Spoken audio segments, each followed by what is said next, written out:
Chairman, ranking members, and members of the subcommittee, thank you for this opportunity to address the conflict in Eastern DRC and the path forward for the Washington Accords.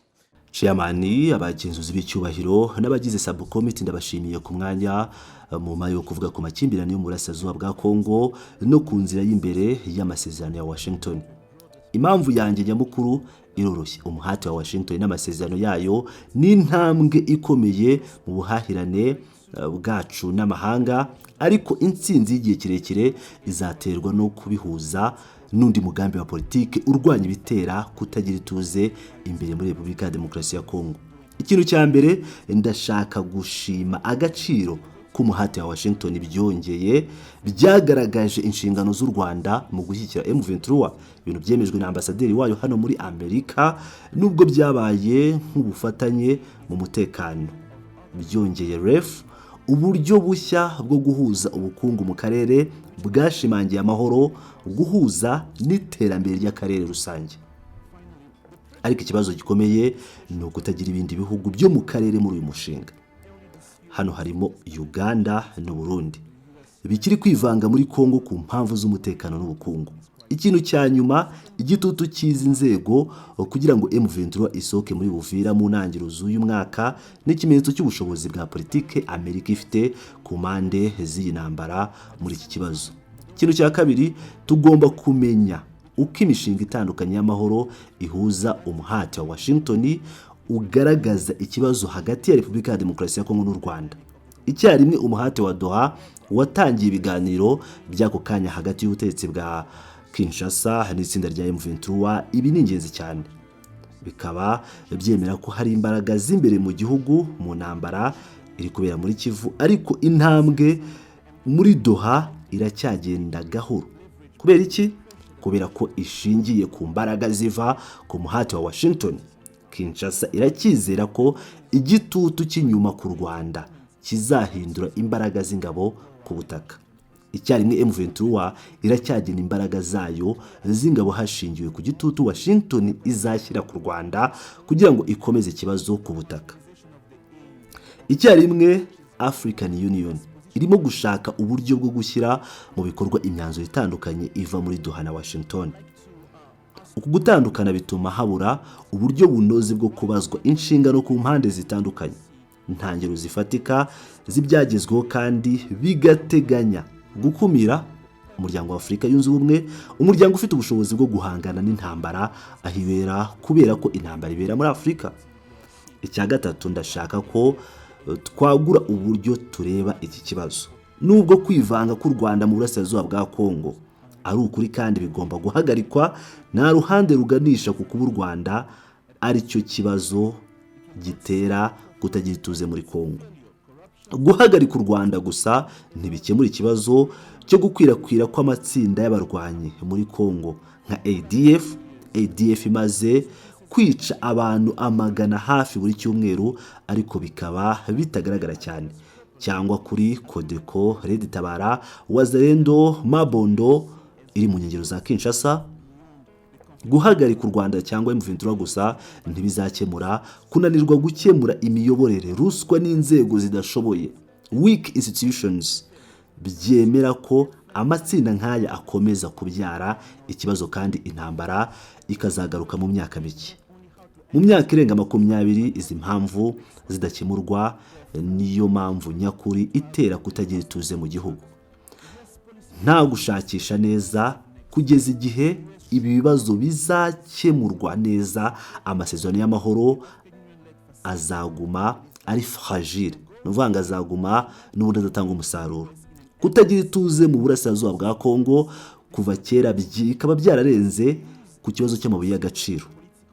Conflict minerals ubishingiye ku makimbirane y'imbere mu baturage, guhangana ku buyobozi gakondo, kwirwanaho kw'imiryango hamwe n'intege nke mu miyoborere.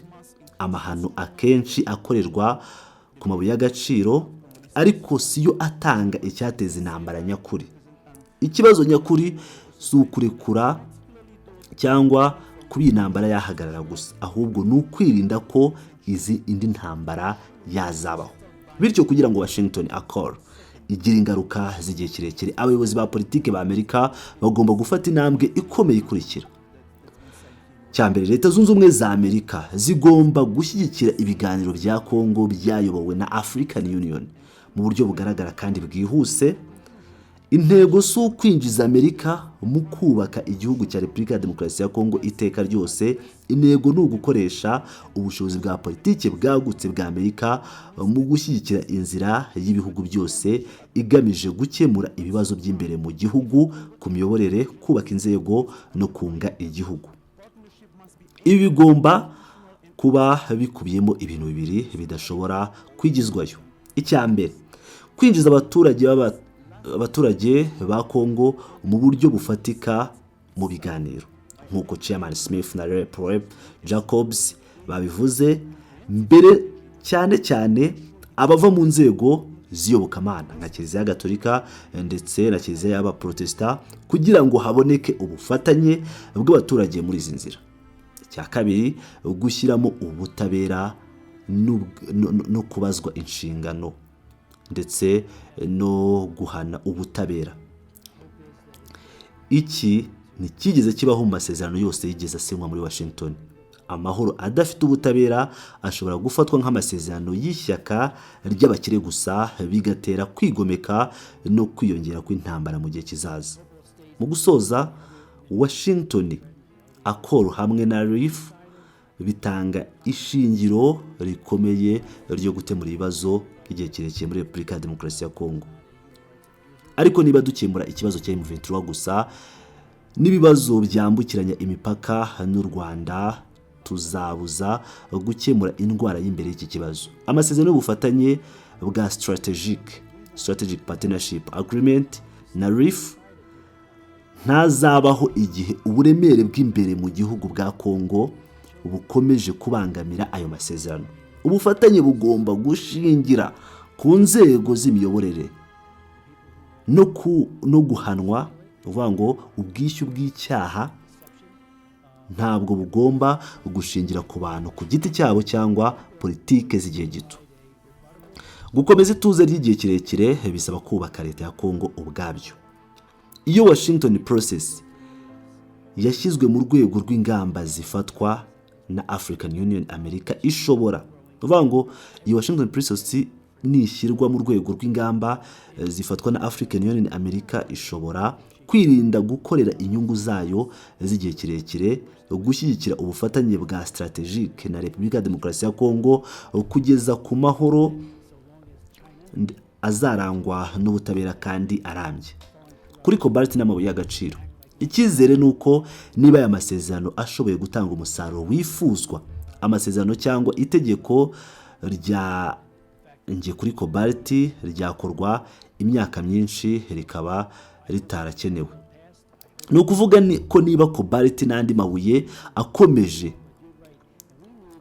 kubaho muri Repubulika ya Demokarasi ya Kongo cyangwa akaba yakorerwa mu gihugu cy'inshuti kitica uburenganzira bwa muntu nk'Ubushinwa, bizaba intambwe ikomeye.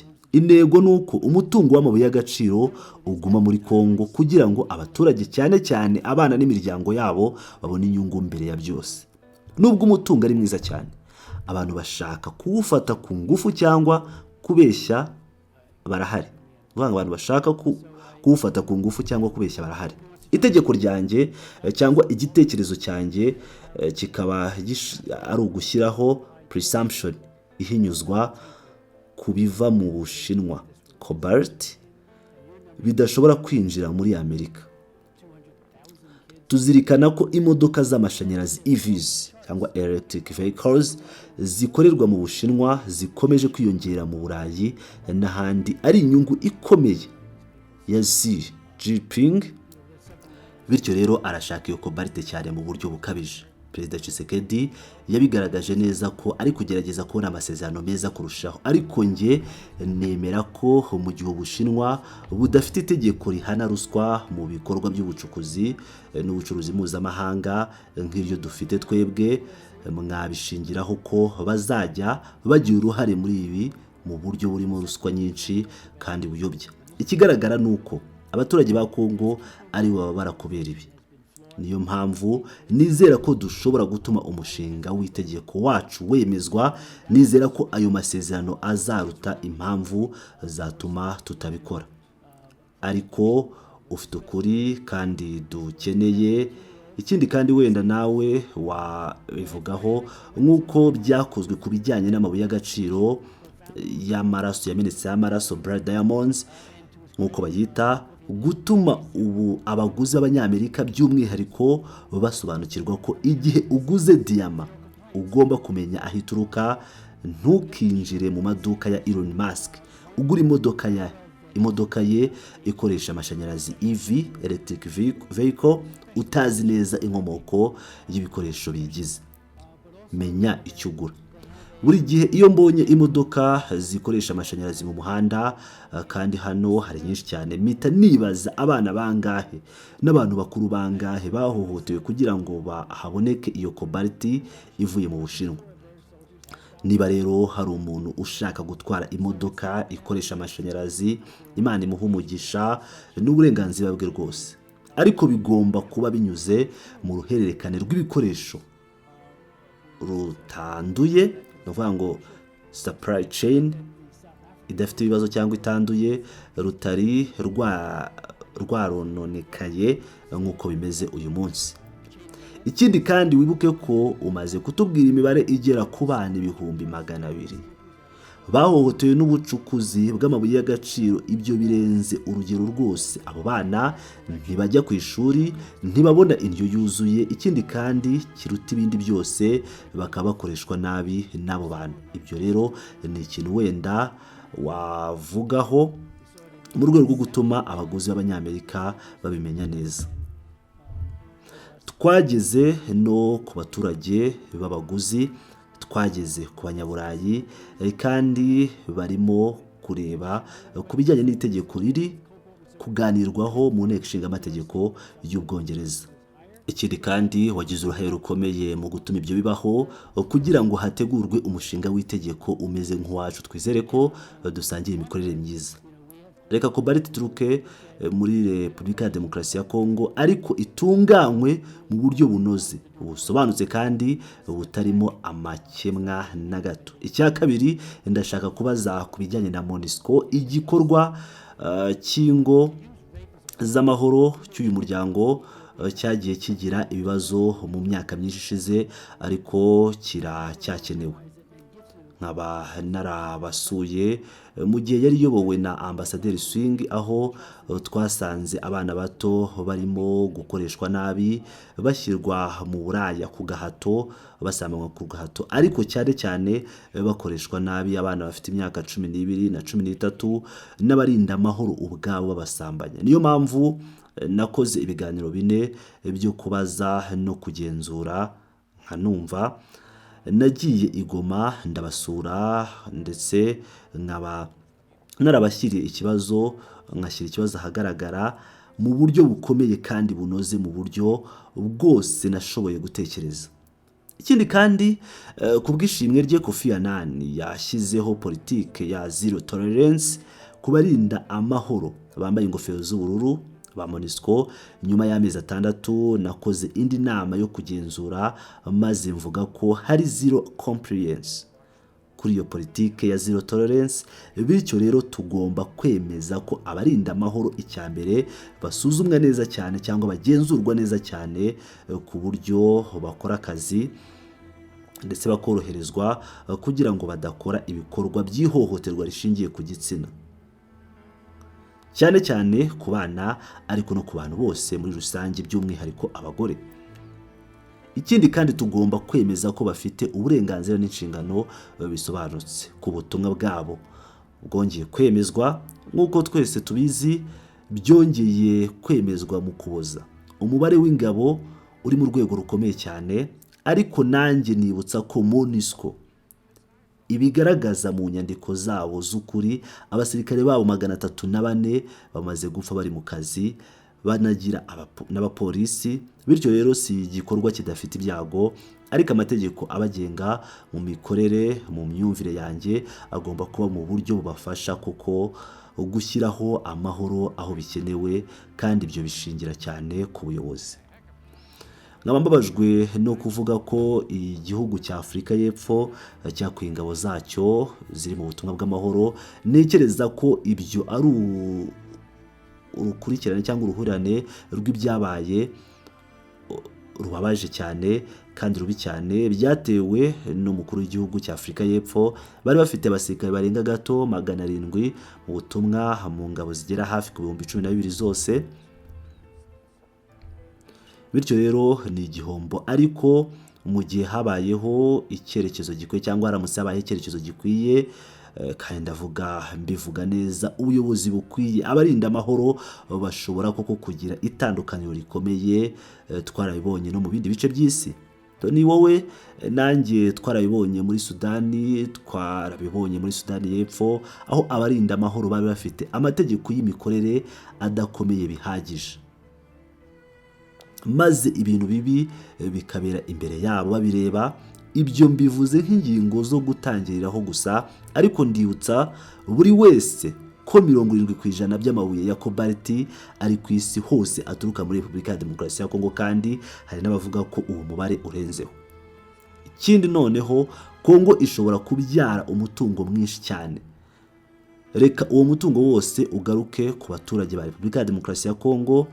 Ikindi nanone, ku bijyanye n'u Rwanda tukaba twarahamagaye, kandi iyo urebye icyemezo cyo kongera kwemeza ubutumwa bw'ingabo z'amahoro za MONUSCO, barasaba u Rwanda ku buryo bugaragara kandi bukomeye gukora ibirenzeho n'ingabo zarwo, rugasubira inyuma, rukareka gufasha no gushyigikira imitwe nka M23. Ibi bigomba guhagarara. Gukoresha gufata ku ngufu nk'intwaro ni ikintu kitakwihanganirwa na gato.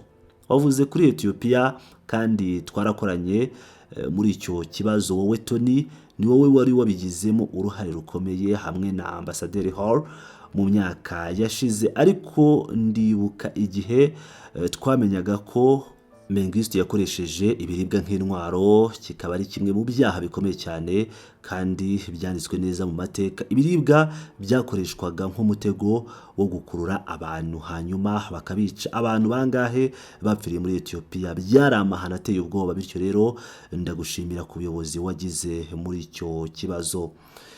None rero reka dutangire kuri icyo kwigisha umuguzi w'umunyamerika. Hari byinshi byiza cyane wavuze, bwana perezida w'inama Mr. Chairman, kandi nibuka amagambo ya Nelson Mandela wavuze ko uburezi ari ikintu cya mbere kandi kigeze kurusha ibindi byose. Dukeneye gutora no kwemeza amategeko mwatanze. Amategeko yanyu, mufite amategeko 3 cyangwa 4 atandukanye, kandi ntekereza ko ari ingenzi cyane gushyiramo ibihano bikomeye ku bantu bakora ubucuruzi bwa kobalti, aho hakoreshejwe abana mu mirimo ivunanye. Hakabaho ibihano bikakaye cyane, harimo no gufungwa iyo umuntu afatiwe muri ibi bikorwa. Kandi iri akaba ari itegeko ryemejwe na Leta Zunze Ubumwe za Amerika, ryemejwe namwe n'iyo komisiyo yanyu, agomba gufatirwa ibihano bikomeye. Ikindi kintu mbona ko ari ingenzi, nuko ari ingenzi ko abaturage bacu muri Amerika no mu bindi bihugu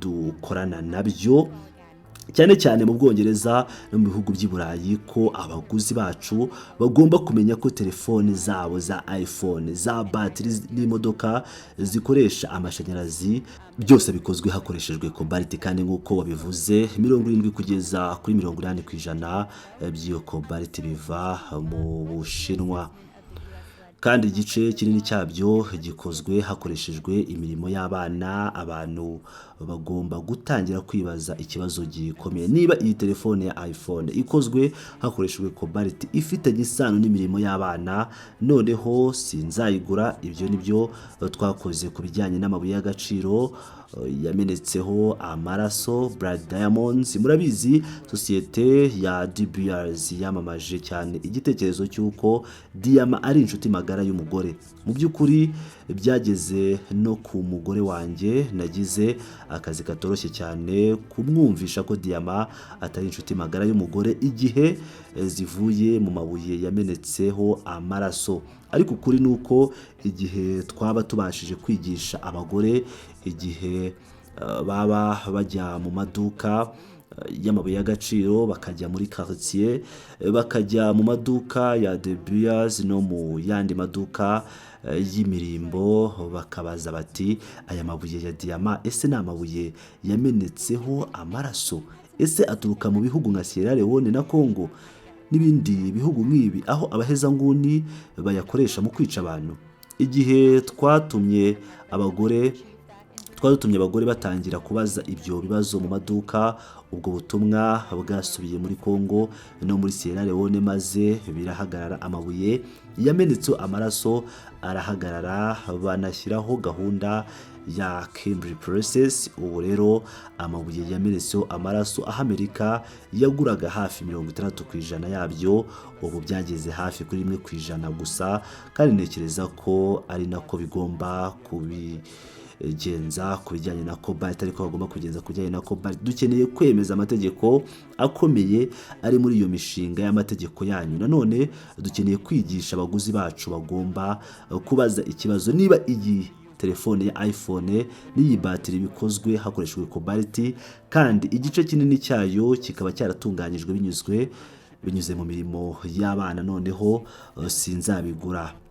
Kandi murabizi ibyo byabihagarika ako kanya, ariko byadutwaye imyaka 5 kugira ngo hemezwe itegeko ku mabuye yamenetseho amaraso, kuko byafashe igihe kirekire kwigisha abaguzi, kandi ntekereza ko ari nako bizagenda no kuri iki kibazo. Abaguzi bacu bagomba kwigishwa. Murakoze mwese nanone.